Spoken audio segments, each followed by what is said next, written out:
चांसू को अपनी overpowered copy skill के बारे में बताता है। आज के चैप्टर की ओपनिंग में हमें पिछले चैप्टर का लास्ट पेज दिखाया जाता है, जिसमें वो कहता है, क्या तू ये सोचता है कि मेरी कॉपी स्किल बाकियों की तरह है? फिर हमें यूजन को अपने भाई के साथ दिखाया जाता है। वो कहता है, जीनोम पार्क, क्या आप बिल्कुल ठीक है? आपकी कंडीशन अभी भी ठीक नहीं हुई। तब ये जीनोम पार्क बोलता है, अब मैं ठीक हूँ, अब मेरे सिर में दर्द नहीं कर रहा है, तो तुम मेरी चिंता मत करो। और क्या तुम ये सोचते हो कि मैं इसको नहीं संभाल सकता? जीनोम पार्क अब चांसू से बोलता है, उससे, तू अभी तक जिंदा है। तो चांसू बोलता है, ऐसी बेकार की बातें मत बोल। जीनोम कहता है, ओह सॉरी, मुझे लगा तुझे उसने मार दिया होगा। तूने टॉमी का हाथ जो काटा था, तो मेरा ऐसा सोचना नॉर्मल है। चांसू बोलता है, अकेला थोड़ा मुश्किल होगा, मेरी थोड़ी हेल्प करोगे प्रिंसिपल? अगर तू लोग होंगे तो हम कुछ कर सकते हैं। तब प्रिंसिपल बोलता है, सॉरी, पर मैंने कभी हमारी बातचीत में ऐसा नहीं सुना था कि मैं और मेरे स्टूडेंट्स मिरर किंग से लड़ेंगे। वो और उसके सारे स्टूडेंट्स पीछे हट रहे हैं क्योंकि उसके सारे स्टूडेंट्स की हालत खराब हो रखी थी और प्रिंसिपल उनको और खतरे में नहीं डालना चाहता था। पर वो कहता है, लेकिन चिंता मत कर, मैं अपने साथ यूजन को लेकर जाऊंगा। दूसरे पैनल में हम देखते हैं कि डैनियल इतने दर्द में होने के बावजूद भी अपने मुंह से वो सरिया निकालता हुआ दिखाई देता है और आखिर में निकाल भी देता है और कहता है, तुम यूजन को टच भी नहीं करोगे। तब प्रिंसिपल बोलता है, लगता है तुम्हारा स्टेमिना वापस आ गया है। डैनियल सरिये को हाथ में पकड़ता है और गन की टेक्निक का इस्तेमाल करता हुआ। तब चांसू बोलता है, इस अकेले बच्चे को संभालना वैसे भी मुश्किल हो रहा है और ऊपर से ये मिरर किंग भी आ गया, कुछ भी प्लान के अकॉर्डिंग नहीं जा रहा है। लगता है ये मुझे अकेला ही करना पड़ेगा। बोलते हुए वो एक मुक्का जीनोम पार्क के मुंह पर मार देता है। जीनोम पार्क उसका मुक्का रोकते हुए बोलता है, चांसू, तुम्हें क्या लगता है कि तुम्हारे जैसा कमजोर मुझे हरा सकता है? चांसू चाकू से हमला करते करते कहता है, my knife says I can. जीनोम चांसू के चिन पर एक मुक्का मारता है और कहता है, पागल चाकू कैसे बोल सकता है? और लाइटनिंग चोरी की टेक्निक कॉपी करते हुए चांसू के एक के बाद एक किक मारता रहता है और उसे एक कार के शीशे में दे मारता है। वो कहता है, तूने मुझे एक हाथ वाले के बराबर मान लिया, यही तेरी गलती है और इसी गलती की वजह से तू मरेगा। जीनोम चांसू को एक और मुक्का मार ही रहा होता है, तभी चांसू अपने मुंह के अंदर से कुछ शीशे जीनोम के मुंह में मार देता है, जिससे जीनोम अपना बैलेंस खो देता है। अब चांसू अपनी स्पेशल टेक्निक्स का इस्तेमाल करता है, जिसमें वो अपनी स्पीड और ताकत से जीनोम के गले तक चाकू ले आता है। तभी सीन शिफ्ट होता है और हमें दिखाया जाता है कि डैनियल अकेले ही उन स्टूडेंट्स का कीमा बना रहा होता है।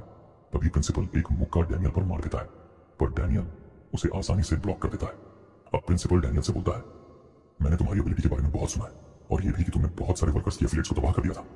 मैं तुमसे मिलना चाहता था, पर मुझे नहीं पता था कि हम ऐसे मिलेंगे। अब प्रिंसिपल अलग ही टॉपिक पर चला जाता है और डैनियल को बोलता है, क्या होता अगर तुम हमारे स्कूल से सीखते? हमारा स्कूल सिखाता है कि तुम जिंदगी में अपनी ड्रीम को कैसे पूरा कर सकते हो। अगर तुम मेरी गाइडेंस लोगे तो तुम्हें पता चल जाएगा कि फाइटिंग ही सब कुछ नहीं होता। और इन सब बातचीत के दौरान डैनियल प्रिंसिपल के मुक्कों से बचते हुए उसके स्टूडेंट्स को ढूंढ रहा होता है। तब डैनियल कहता है, अब मुझे किसी और टीचर की जरूरत नहीं है, उसके पहले से 2 मास्टर रह चुके हैं, गन और अलेक्जेंडर। तो तू क्या सोच रहा है कि वो तुझसे सीखेगा? प्रिंसिपल बोलता है, ये सिचुएशन तुम्हारे लिए बहुत बुरी है।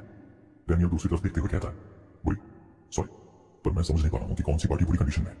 वहीं जीनोम रिवर्सल का इस्तेमाल करते हुए चांसू को हवा में उछाल देता है, पर चांसू हवा में ही स्पिन कर लेता है। पर तब जीनोम पार्क एलीट की टेक्निक कॉपी करके उसे हवा में ही उसके पेट में जबरदस्त मुक्का मारता है, फिर उसके मुंह पर नहीं मारता है। जीनोम चांसू का कुत्ता बना रहा होता है। दोनों मामा भांजे मिलकर ओपोनेंट की बैंड बजा रहे होते हैं। जीनोम अब उसे एक और किक मार ही रहा होता है कि चांसू एक दूसरे बंदे को आगे कर देता है और वो किक उसे लग जाती है। चांसू अपने चाकू से फिर हमला करता है। जीनोम चाकू को आसानी से डॉज कर लेता है, पर चांसू उस दूसरे बंदे को ही जीनोम के मुंह पर दे मारता है। चांसू अपनी स्पेशल टेक्निक का फिर से इस्तेमाल करता है और जीनोम के पीछे आ जाता है और वो अटैक करने ही वाला होता है कि तभी सीन शिफ्ट होता है और हमें दिखाया जाता है जिसमें जेम्स ली अपने फोन पर किसी से बात करता हुआ दिखता है और वो बोलता है, चिंता मत करो, जो भी सच्चाई को जानता है वो सब आज मारे जाएंगे। हाँ, इसमें जीनोम पार्क भी शामिल है। हमें एक आदमी दिखाया जाता है जिसका फेस शो नहीं हो रहा था शैडो की वजह से। जेम्स ली अब उसे कहता है, चिंता मत करो, मेरा फ्रेंड जो जोला से है उसे संभाल लेगा। चांसू इसी दिन का इंतजार कर रहा था। दूसरी तरफ जीनोम पार्क टॉम ली की टेक्निक का इस्तेमाल करके चांसू को अपने हाथों से ही उसे बीच से फाड़ रहा होता है कि तभी चांसू अपने हाथ की कोहनी से चाकू बाहर निकालता है और काउंटर अटैक करने ही वाला होता है कि तभी जीनोम उसी पर काउंटर अटैक कर देता है और उसे ही डैमेज कर देता है टॉम ली की टेक्निक से। अब चांसू कहता है, टॉम ली, तुमने अपनी इसी टेक्निक को कॉपी होने दिया जिससे मुझे बहुत नफरत है। तभी जीनोम कहता है, क्या तू मेरी कॉपी और दूसरों की कॉपी में अंतर जानता है? मैं अपने ओपोनेंट की स्पेशल टेक्निक को भी कॉपी कर सकता हूँ। जीनोम टॉम की स्पेशल टेक्निक को कॉपी कर रहा होता है और बोलता है, जो काम टॉम ली खत्म नहीं कर पाया उसे मैं कर देता हूं। और जीनोम चांसू पर अटैक कर देता है। फिर से सीन शिफ्ट होता है जहां जेम्स ली को दिखाया जाता है जो अपने में ही बोल रहा होता है कि व्हाइट क्रो इतने ज्यादा इंटेलिजेंट होते हैं कि वो टॉयज के साथ भी खेल लेते हैं। उनका दिमाग बहुत तेज होता है, साथ ही में उनके पास निर्दयी हंटिंग मेथड होते हैं। अब दिखाया जाता है कि जीनोम का हाथ चांसू के गले को काट ही रहा होता है तलवार की तरह, कि चांसू अपने चाकू का इस्तेमाल करके उसे डॉज कर लेता है। जीनोम सरप्राइज लुक में ये सोच रहा होता है कि इसने टॉम ली की स्पेशल टेक्निक के फ्लो को कैसे पढ़ लिया जो कि मैंने इतने परफेक्ट तरीके से कॉपी किया था।